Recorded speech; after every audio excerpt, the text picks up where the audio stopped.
নবীদের বৈশিষ্ট্য হচ্ছে নবীরা যেখানে মারা যায় ওখানেই কবর দিতে হয়। জানেন এটা? বিষ্ণু ইসলাম মারা গিয়েছিলেন আম্মাজান আয়েশা রাদিয়াল্লাহু তাআলা আনহার ঘরে, বলে ওখানেই বিষ্ণু ইসলামের কবর রয়েছে, ওখানেই কবর। এবং ওই কবর দেওয়ার পরেই ওই কবর দেওয়া ঘরের ভিতরে আম্মাজান আয়েশা রাদিয়াল্লাহু তাআলা আনহা যতদিন বেঁচে ছিলেন ওখানেই ছিলেন কবরের পাশে।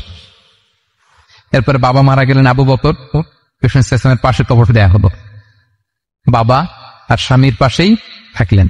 এরপর ওমরে ফারুক মারা গেলেন, ওনারও কবর দেয়া হলো। কিন্তু এখন তো আর বাবা আর স্বামীর সাথে পর্দা নেই, ওমরে ফারুকের সাথে তো পর্দা আছে। তো তখন তিনি ঘরটা হয়ে গেছে ছোট, 3টা কবরে অনেক জায়গা স্পেস নিয়ে গেছে। এখন অল্প একটু জায়গা পর্দা টাঙিয়ে দিলেন ওমরে ফারুকের সাথে পর্দা হিসেবে, ছোট্ট একটা জায়গায় যতদিন বেঁচে ছিলেন ওখানটাতেই ছিলেন। ওমরে ফারুক যখন আমিরুল মুমিনিন খলিফা, তখন ছেলে আব্দুল্লাহকে পাঠিয়েছিলেন যে যাও একটা অনুমতি আগে থেকে নিয়ে রাখো আম্মাজান আয়েশার কাছ থেকে, যেহেতু ঘরটা ওনাকে বলে রাখো যে আমি মারা গেলে যেন আমার 2 বন্ধু মুহাম্মদ সাল্লাল্লাহু আলাইহি ওয়াসাল্লাম এবং আবু বকরের পাশে যেন কবর দেয়া হয়। আব্দুল্লাহ এসে বলল, আব্বাজান তো এই পায়গাম পাঠিয়েছেন। আয়েশা রাদিয়াল্লাহু তাআলা আনহা বললেন, আমার খুব ইচ্ছা ছিল আমি আমার স্বামী এবং বাবার পাশে শুব, কিন্তু আমিরুল মুমিনিন যখন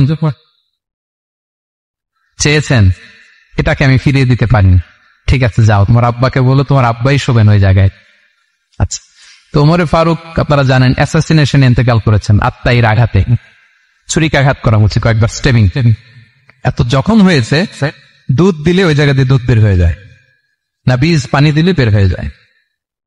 তো সবাই বলল, আমিরুল মুমিনিন আপনি এবার ওসিয়ত করেন, কে হবে আপনার পরে লিডারশিপ, কে নিবে? মুসলিম উম্মাত অনেক বড় হয়ে গেছে। তখন তিনি ওসিয়ত করলেন এবং ছেলেকে আব্দুল্লাহকে আবার বললেন যে আব্দুল্লাহ আবার যাও, যে আম্মাজানের থেকে অনুমতি নাও। বলতেছে অনুমতি না নিলাম আর অনেক আগে, উনি তো বলছে আপনি মারা গেলে ওখানেই শোবেন। বলতেছে না, তখন আমি আমিরুল মুমিনিন ছিলাম, এখন তো কিছুক্ষণ পরেই মারা যাবে, এমনও হতে পারে আমার ভয়ে বা লজ্জায় তখন অনুমতি দিচ্ছে, এখন আর দিবেন, আবার যাও।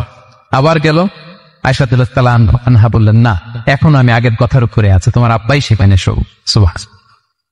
ওমরে ফারুক ওখানে শুলেন, তখন তিনি পর্দা আরম্ভ করলেন আম্মাজান আয়েশা। তাহলে রাসূল সাল্লাল্লাহু আলাইহি ওয়াসাল্লামের কবরটা হচ্ছে আম্মাজান আয়েশা রাদিয়াল্লাহু তাআলা আনহার ঘরের ভেতরেই।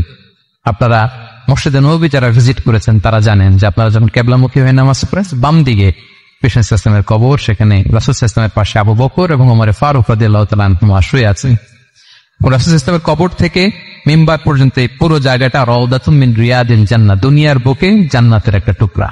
বিষ্ণু সাল্লাল্লাহু আলাইহি ওয়াসাল্লাম ইন্তেকালের আগে ওনাকে অপশন দেয়া হয়েছে, নবী আপনি চাইলে থেকে যেতে পারেন আজীবন, আর চাইলে আমার কাছে চলে আসতে পারেন, এই হবে অপশন।